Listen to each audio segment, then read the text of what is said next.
débat est un parcours assez atypique. Comme tout chercheur en quête de vérité. Je crois qu'il faut là revenir un petit peu à l'histoire même, sa propre histoire. Il est né dans une famille aristocratique, chrétienne catholique, très conservatrice. Elle était très proche et elle avait comme modèle sa grand-mère qui était protestante, une protestante, disons, très, comment je pourrais le qualifier, parce qu'elle en parlait d'elle comme une personne qui était entière, qui parlait toujours vrai, qui tenait un langage vrai, mais sa grand-mère s'était déjà mariée, s'était convertie du protestantisme au catholicisme, mais pour elle, rien n'avait changé. Elle était toujours demeurée protestante, mais pour se marier à l'église, elle devait faire cette concession à son mari. Et va se poser beaucoup les questions sur les fondements même du monothéisme. Parce qu'elle-même s'était mariée, elle avait comme époux quelqu'un qui venait de la tradition hébraïque, qui était juif. Donc, elle avait une grand-mère protestante, elle est née dans un milieu catholique, fervent, très proche donc assez sévère, une éducation assez stricte et assez sévère.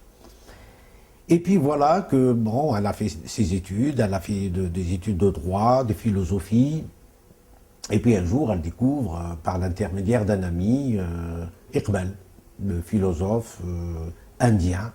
À ce moment-là, il n'y avait pas l'Inde et le Pakistan, l'Inde était unie, et elle découvre les écrits de ce poète, philosophe indien, qui avait aussi été influencé par la philosophie occidentale et notamment allemande. Il avait étudié les philosophes allemands et il était très proche de Goethe,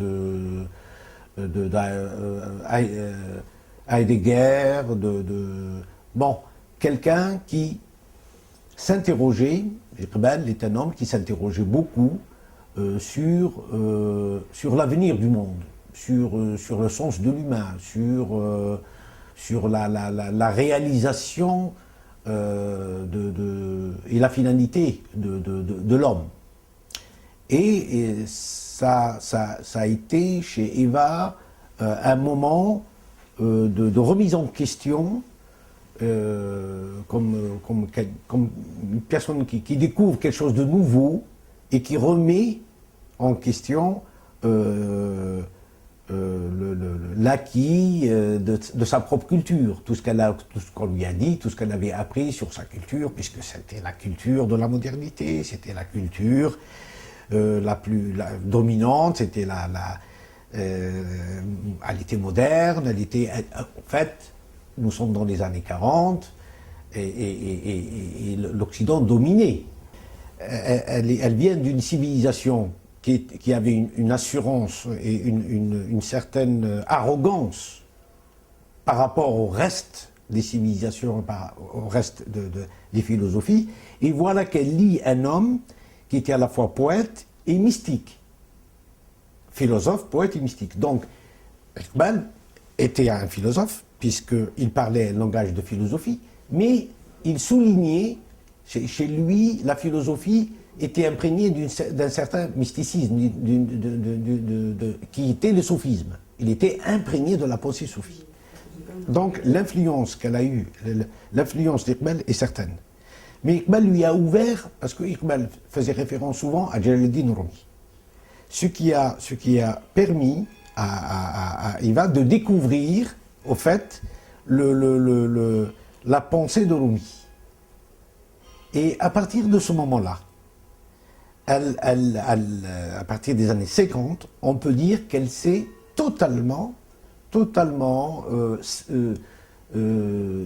elle a dédié sa recherche. Elle pouvait être tout simplement une orientaliste dans le domaine du monde musulman. Mais là, elle s'est spécialisée dans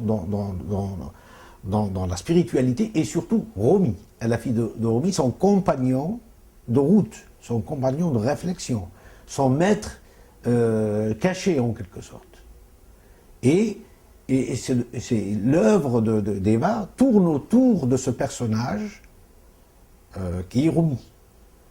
Un personnage universel et forcément cette influence de Rumi sur Eva a fait qu'elle cherchait à rencontrer des gens de son époque qui avaient plus ou moins, qui étaient soit les représentants ou les héritiers de cet héritage spirituel musulman.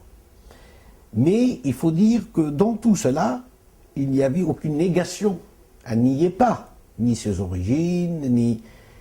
elle est portée peut-être douloureusement parce qu'elle a été rejetée par sa société, par ses amis, par ses proches, par ses collègues. Donc elle a été... Le fait même qu'elle embrasse l'islam a été quelque part pour elle une épreuve. Elle l'a porté comme une épreuve. D'autant plus que même si certains musulmans, il y avait un genre de soupçon chez Eva. Parce qu'elle parlait un langage, disons, universel, un langage qui était un langage d'ouverture, d'universalité, et qu'elle se rattachait à cette tradition de la primordialité, l'Hanifiyya, donc l'Ibrahimiyya, donc à cet héritage commun entre le judaïsme, le christianisme et l'islam, qui est Abraham, qui est l'héritage abrahamique. Donc certains n'aimaient pas, donc même dans la société musulmane, n'aimaient pas sa façon de présenter l'islam. Et comme elle était quand même une personne qui savait lire, qui savait écrire et qui savait parler, alors elle était aussi un personnage qui jouait un rôle important pour beaucoup d'Occidentaux qui venaient vers elle, et même des jeunes musulmans qui faisaient leurs études à Paris. Elle était devenue une référence, une sorte de référence. Les gens allaient auprès d'elle, prenaient des conseils sur leur quête spirituelle. Et elle les renvoyait vers certains maîtres, vers des gens qu'elle connaissait ou dont elle était sûre de l'authenticité de leur tradition. Eva a été l'une des personnes qui a joué ce rôle de révélateur de Rumi dans la société, en tous les cas, francophone. Il n'était pas connu du tout. Elle va révéler Rumi à la société francophone, c'est-à-dire en France, et tous ceux qui lisaient ses livres, qui bien sûr étaient en français, Rumi était traduit en anglais, mais très peu en français. Très peu de gens connaissaient Rumi et ses œuvres. Rumi est un des plus grands poètes le Metwani, c'est 350 000 vers. Donc c'est un héritage considérable. Donc Eva va consacrer sa vie à traduire et faire connaître Rumi au monde occidental. Ce qui va faire d'elle une référence à l'échelle mondiale. Elle était connue vers la fin, disons, comme la spécialiste mondiale de Rumi. Et elle le mérite. Et elle le mérite largement.